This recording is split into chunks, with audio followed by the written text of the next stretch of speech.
China, India, and Brazil.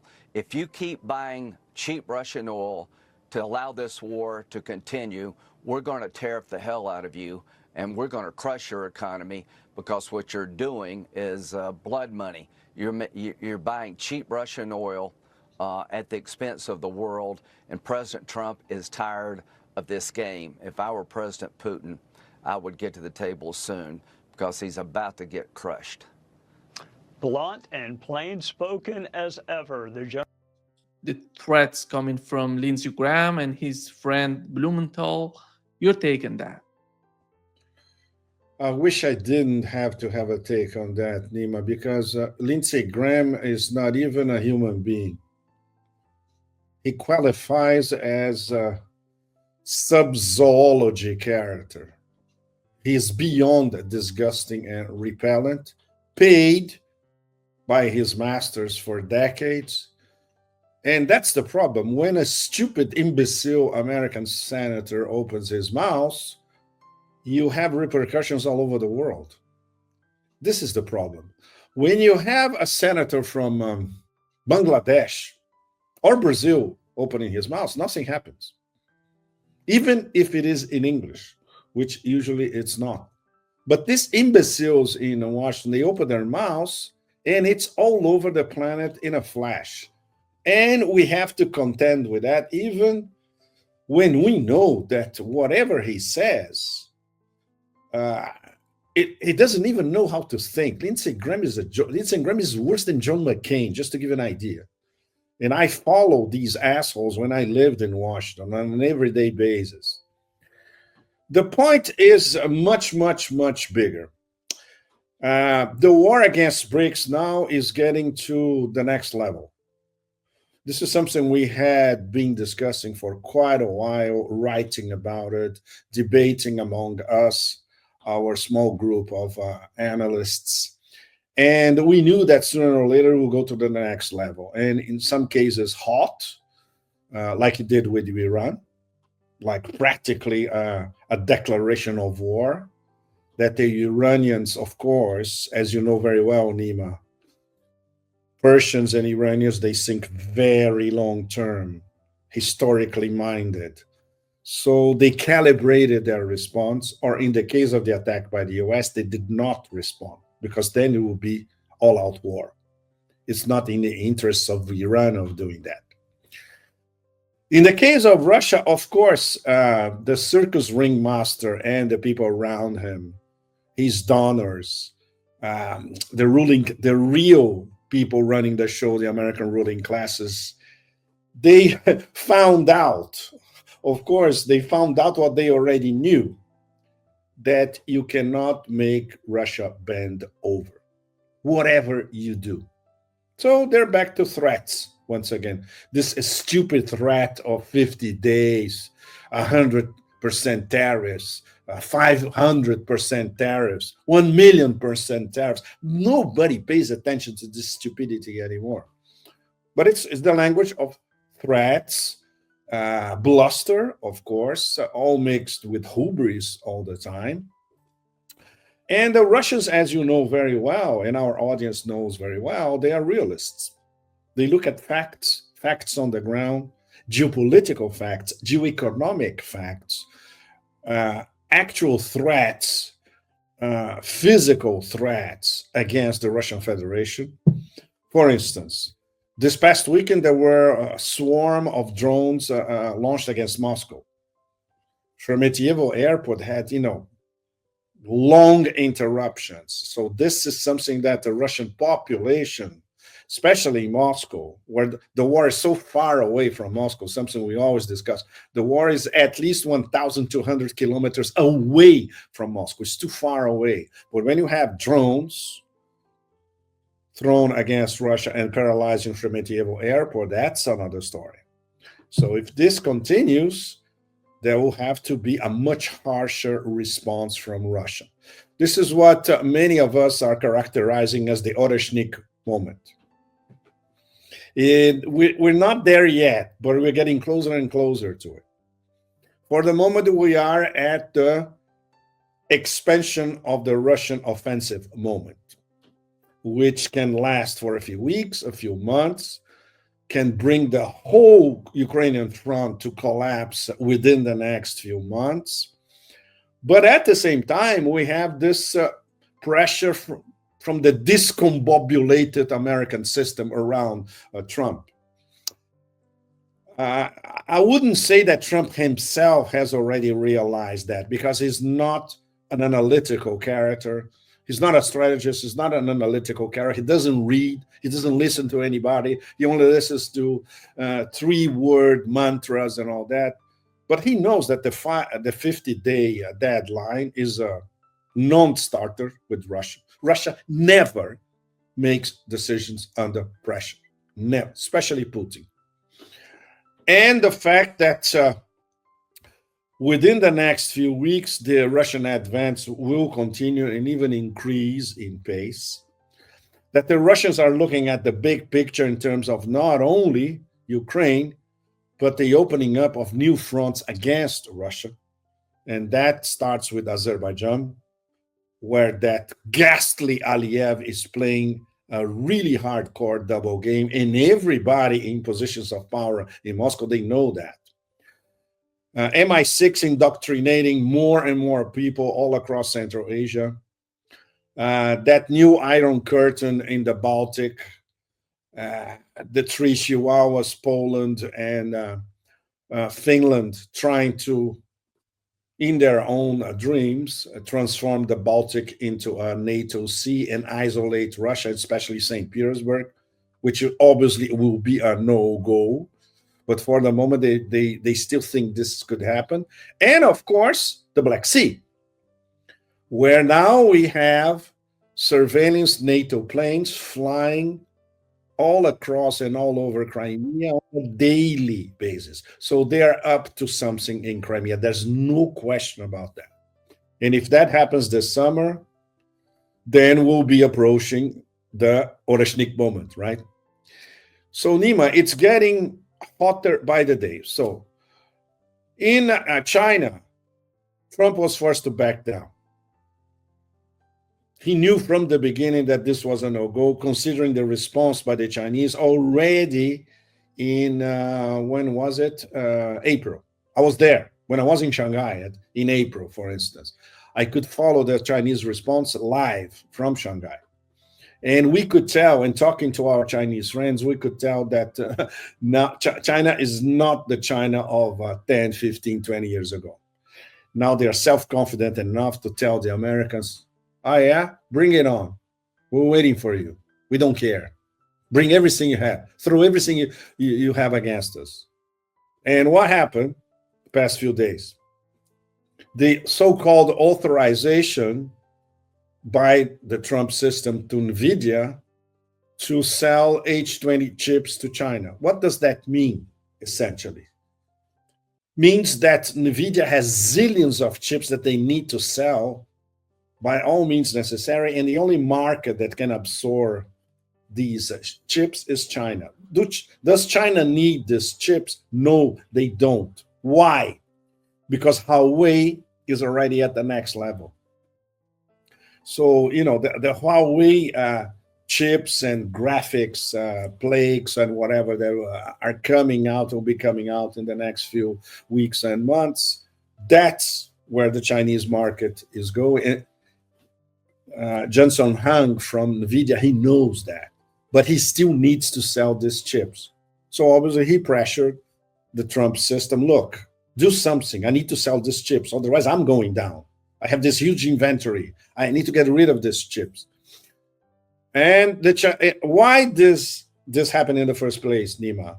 Because the Chinese started to impose heavy restrictions on the export of rare earth to the US.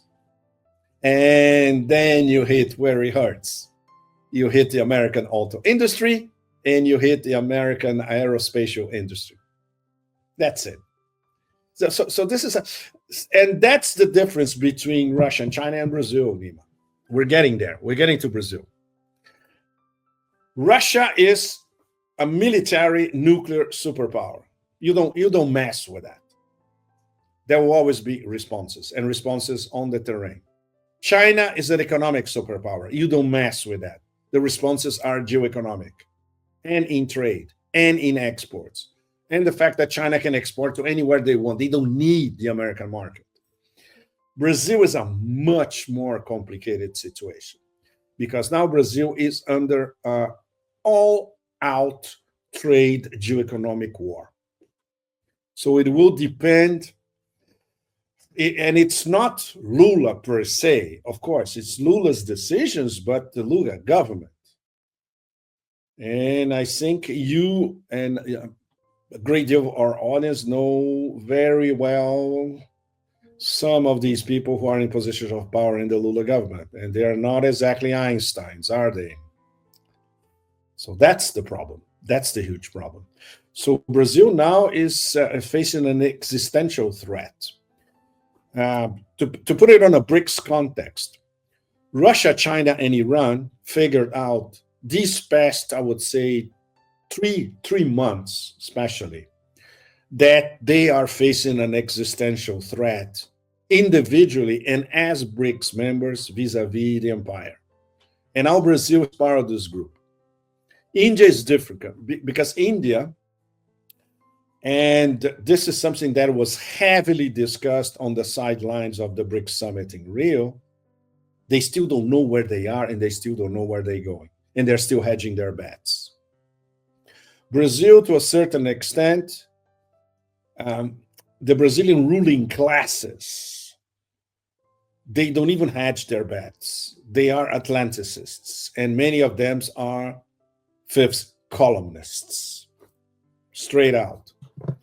But now, what Trump is doing, and the system is doing, and imbeciles like Lindsey Graham are vociferating, and uber imbeciles like Tutti Frutti or Rudy, NATO Secretary General, they are threatening Brazil directly. So that's another ball game. So now Brazil now is playing in the main stakes, you know. So that makes the situation much more complicated. We're going to have to wait for August 1st to see if these 50% tariffs will start.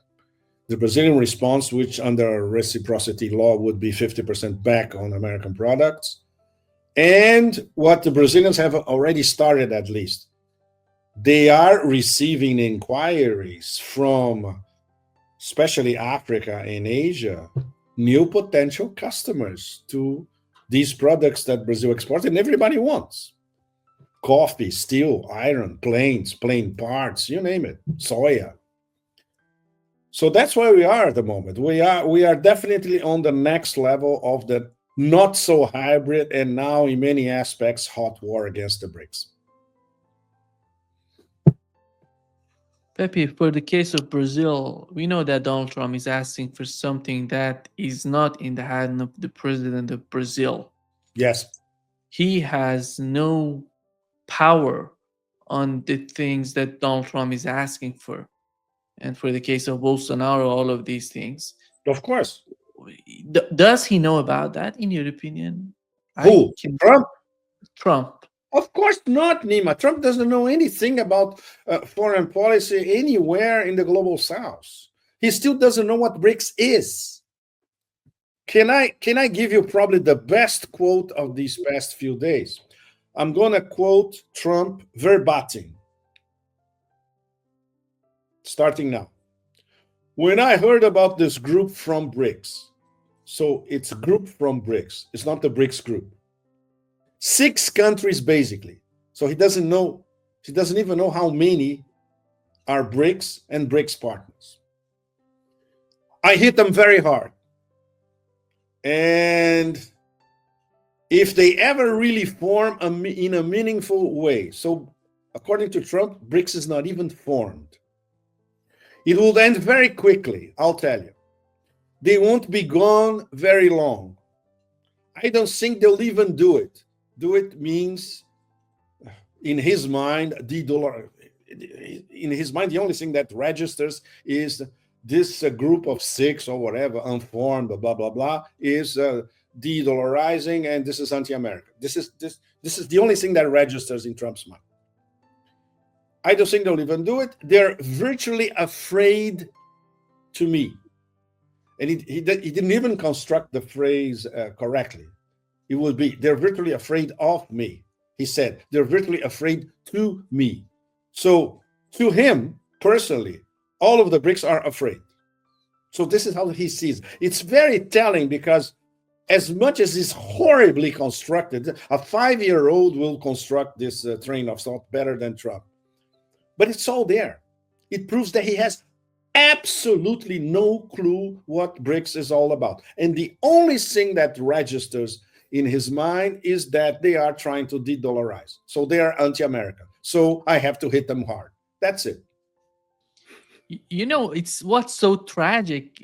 During the Biden administration, we have to follow Lindsey Graham because his policies were the official policy in Washington. It seems that for the Trump administration, it turns to be the same case. He's leading what's going on in Washington.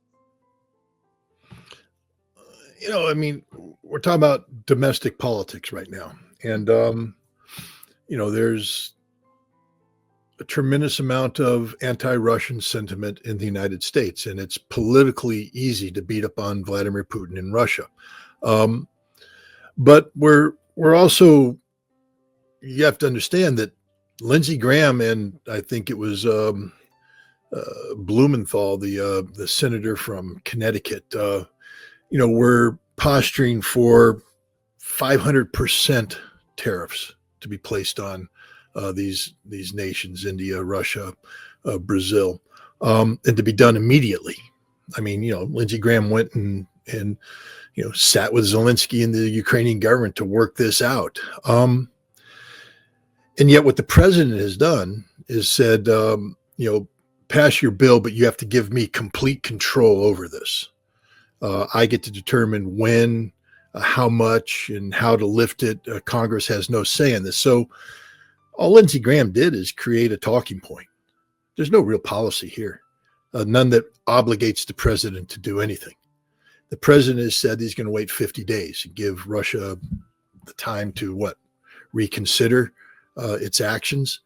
But at the same time, we have Seymour Hersh writing in his Substack that the Trump administration is seeking to remove Zelensky from power. Zelensky, the man who met with Senator Graham to come up with this grand sanctioning idea. You know, the moment that this was announced, the sanctions and the European sanctions were announced, the Russian stock market went up 2.7%. Russians aren't worried about this. They're not afraid of this. China's already said that they won't yield, that they'll use whatever resources they have to strike back. Brazil has said, if you don't want to do business with us, then we won't do business with you. You know, India is the weak link, but India has to be careful because they could find themselves on the losing side of a supply chain war with China.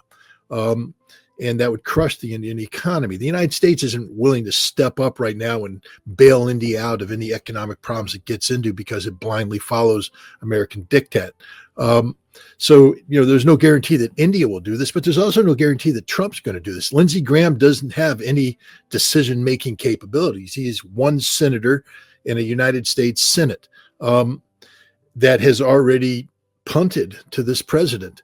The only decision-making authority is with the president. It appears that the president is simply using Lindsey Graham's tariff threat as a political shield behind which to hide the fact that they have no real policy regarding Russia and to buy time for them to, you know, try and shape the battlefield, so to speak. I think they want Zelensky gone.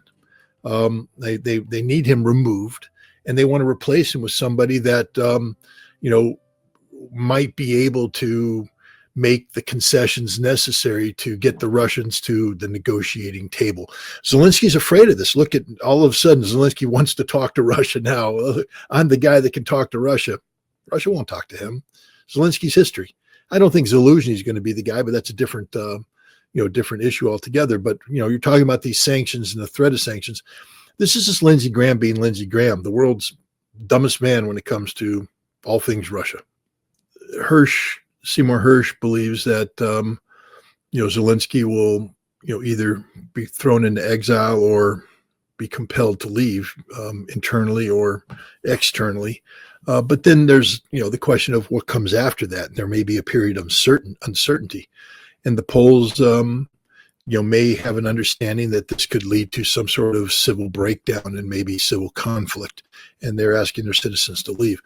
It's laughable to think of the Polish military intervening. The Poles acknowledge themselves to run out of ammunition in 14 days. So why would you want to intervene only to run out of ammunition in 14 days? And intervene with what? They don't have an offensively inclined military. They could begin crossing the border into Western Ukraine, but almost immediately they'd be engaged by forces coming out of Belarus, and they wouldn't be able to handle that. The Russians believe in the counterattack. So if Poland begins cross-border operations from Poland into Belarus, that's the end of Warsaw. It will fall. The Polish army can't defend. They can't fight. The Poles know this. The generals know this. They're not going to get involved in a fight. I think Poland is taking a look at the deteriorating situation inside Ukraine and making the decision to get the Polish citizens out of harm's way. You've mentioned Zelensky may be the case in the mind of those people in the West.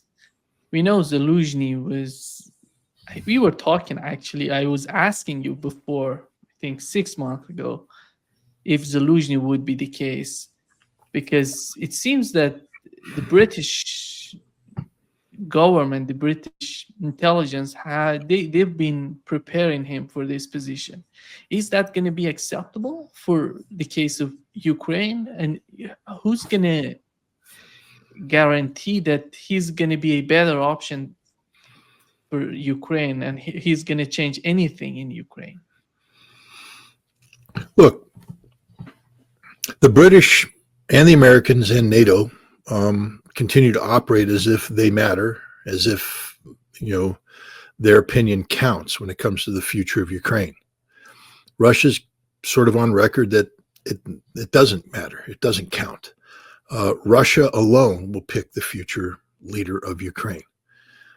Russia would prefer to do that. They're willing to allow an interim leader to be picked using elections, but the elections only serve to eliminate the illegitimate president Zelensky and replace him with somebody that constitutionally is capable of accepting the terms of surrender. This is why the Russians don't say surrender then elections. They say elections and then surrender, because they need Zelensky gone. Zelensky, I don't think he's an attractive candidate. I don't think I can't speak for the Russians, but I mean, this is a man who took a selfie with Stepan Bandera's photograph behind him. If you're talking about denazification, there's a Nazi right there. So Zelensky's future is probably a bullet in the back of his head as opposed to the presidency of Ukraine. He would be best advised to stay in the United Kingdom and not seek to return to Ukraine. He was the commander of Ukrainian forces when many crimes were committed against Russian soldiers and Russian civilians. So I would imagine that he's high on a list of those people who will be held to account by the Russians in a post-conflict environment. The Russians right now, again, I can't speak for them because I'm not privy, but, when you take a look at what's going on, the Russians do have something called the Union State. And that is it's a political and economic relationship between Belarus and Russia. And the Union State right now is very active in talking about the future of Ukraine, because I think the vision for Russia is that post-conflict Ukraine, once it's been denazified and normalcy brought in, will become part of the Union State, that they will join the same political and economic union as Belarus and the Russian Federation. This means that there's no EU. It means that there's no British appointed leaders. There's no American control of Ukrainian rare earth minerals. All of that is garbage. This is the reality. The West just hasn't woken up to this fact. And the Russians, they're in no hurry. They're in no hurry. Sanctions won't work. There's no military pressure that can be put on Russia in a meaningful fashion. NATO, the more NATO tries to posture and position itself as militarily relevant, the weaker they get. I liken NATO to, if you go out and buy there's a house down the road that was abandoned by its owners, I guess a year and a half ago. And it was, overgrown. The lawn wasn't mowed, trees weren't cut back, bushes weren't cut back, and it's just a mess. Somebody bought it, and now they're in the process of renovating it. But those things sometimes have the nickname the money pit, meaning that you bought it and you're just pouring more money into it. And Ukraine is a money pit. I mean, it's a mess. The West, and NATO is a money pit. NATO, the more NATO tries to, modernize itself, the more sometimes it's just best to sell the old car and not try to modernize it and just buy a new car. And NATO probably should be dissolved, and Europe rethink what they need, because right now to bring in NATO, you're bringing in legacy structures and institutions and ways of thinking that just don't make any sense.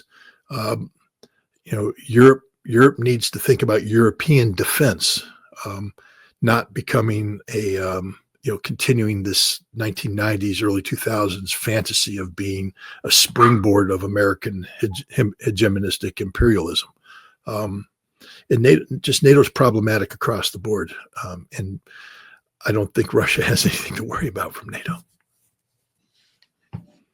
Is NATO without the United States, or maybe shall I put it this way? Can NATO survive without the United States? No.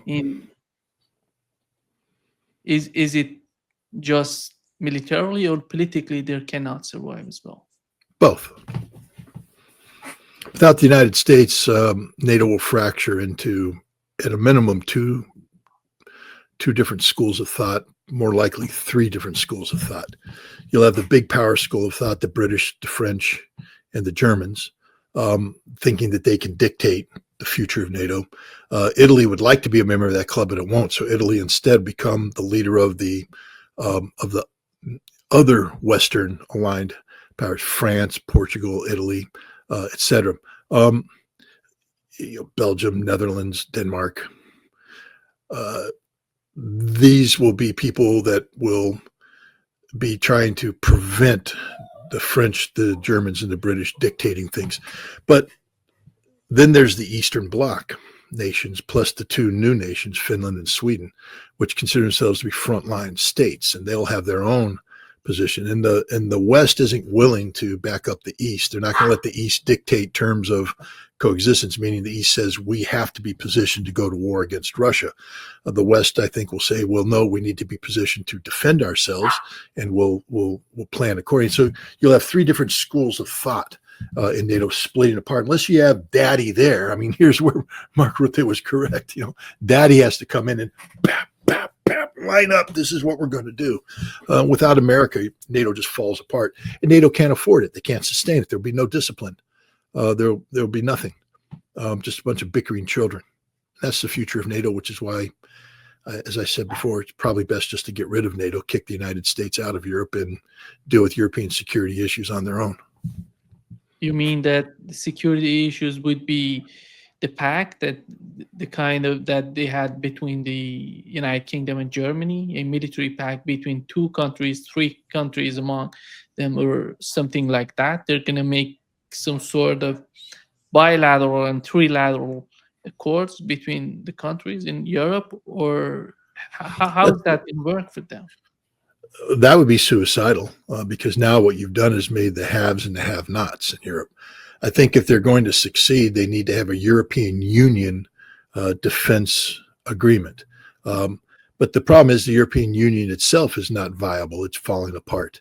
So at the end of the day, I think the best thing for Europe is, first of all, to seek normalized relations with Russia, and understand that rather than a traditional military alliance, what they should have is a military committee that just seeks to resolve issues in a non-military manner. Europe needs to demilitarize. There's no reason to have large standing ground armies in Europe nowadays.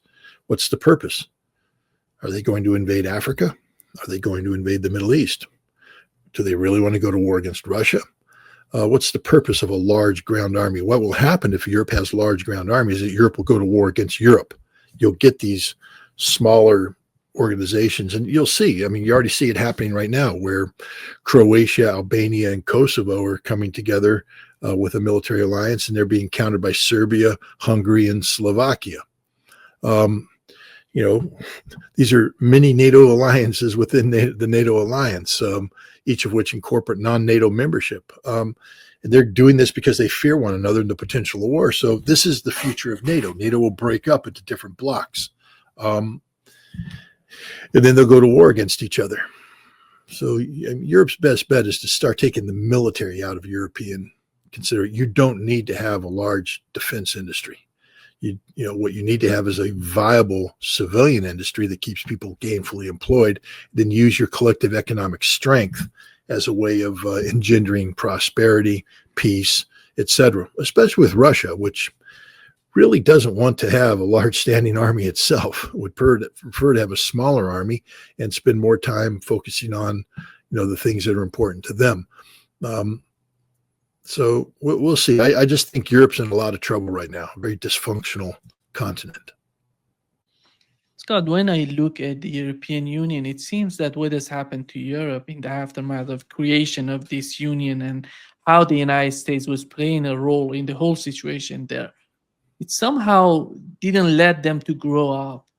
They don't know how to deal with their issues without the United States. And it seems to be the case, especially right now with the case of Ukraine. Without the United States, they don't know how to deal with their problems. Is that gonna? Do you think that the disintegration of European Union would somehow let them to grow up to somehow being more sane, more objective toward their goals, toward their future? Well, I mean, you have children, right? You're a parent. How do you encourage your children to grow up? There's a period of time where you have to provide security for them, provide a home, provide food, provide, you know, shelter, safety. But at some point in time, the children reach the age of maturity, and you expect them to go out on their own. You do what you can to prepare them for that moment, but they go out. But if at that moment you instead convert your basement into a home where they are allowed to stay, and you say, don't worry about getting a job, I will continue to give you an allowance, and I will pay for everything. And you do that for 30 years. Next thing you know, you got a 50-year-old kid living in your basement who's incapable of operating on their own. That's Europe. Europe at the end of the Second World War became almost totally subordinated to the United States. The Marshall Plan, impacted Europe economically and, by an extension, politically. Europe never matured as a continent, as a people. They were always under the control of the United States, or at least the influence. It's not that the United States was aggressive in its assertion of control, although if you take a look at the 1950s and 60s, the CIA's effort to bring down the Communist Party in Italy and in France, etc., we definitely wanted to shape events so that the governments there would be easily, more readily controlled by the United States. But Europe did this willingly. They allowed themselves to become that 50-year-old kid in the basement of their parents' house, and that's where they are today. They've never matured. They've never grown up. They don't know how to. They don't know what to do without daddy. They don't know how to behave. They can't make their own decisions. Let's look at the European Union itself is look economically. It's pretty much subordinated to the G7. And the G7 is dominated by the United States. They don't make decisions independent of the G7. The G7 is a control mechanism used by the United States to control Europe and our major Western-oriented Asian powers, Japan and South Korea. Europe, in terms of security, is linked to NATO, and NATO is dominated by the United States. Literally, Europe is an adult child that's never been allowed to grow up. It doesn't know how to function. They can throw a temper tantrum, I mean, it's again, I mean, I take a look at France, Germany, and in the United Kingdom now, getting together and we're going to do this, we're going to do that, we're going to do this. Well, that's a lot like the 50-year-old kid getting together with his friends in a bar saying, I'm going to declare independence. I'm going to go off and do this. Meanwhile, he's buying beer with the money that daddy gave him to buy beer. And he's going to get back in his car and drive home in the car that mommy bought him. And he's going to go back and living in the basement of the parents' house. There's nothing serious about Europe nowadays. Literally, they're not adults. They're children pretending to be adults. And if the United States actually pulled the plug, they would collapse and wouldn't know what to do.